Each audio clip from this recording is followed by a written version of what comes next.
Hello student, today we will discuss about the tissue of biology.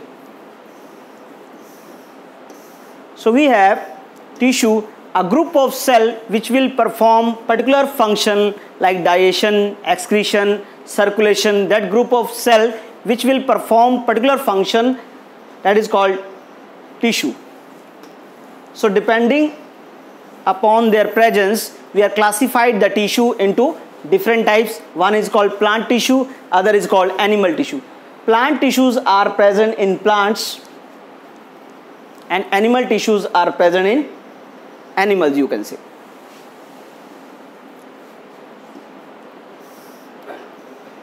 So plant tissue are stationary.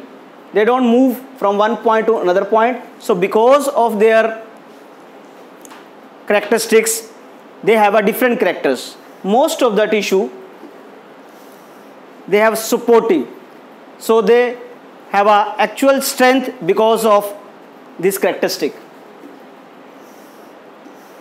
Most of this tissue are dead. They can provide better mechanical strength than the live ones and need less maintenance. Some of the plant tissue keep on dividing throughout the plant life. So they are called as the meristematic tissue. When the meristematic tissue, they will gain a special size, then they will not grow. Then the meristematic tissue will convert into permanent tissue. So type of the plant tissue based on dividing, they are called as the meristematic tissue.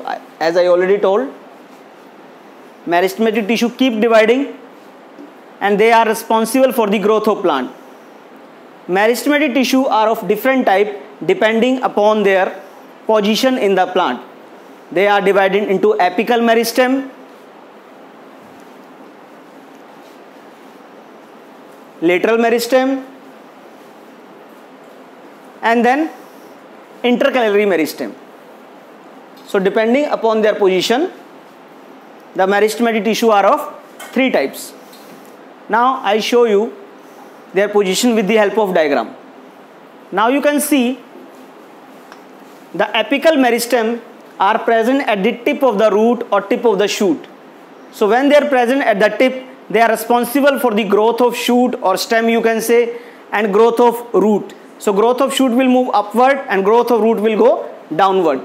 Intercalary meristem, they are present at the internode or at the base of node, you can say. These points are called node and this is called as the internode. So they are responsible for the length of a stem, you can say. Then lateral meristem. Lateral meristem are present on the side and they are responsible for the width or you can say girth of the plant.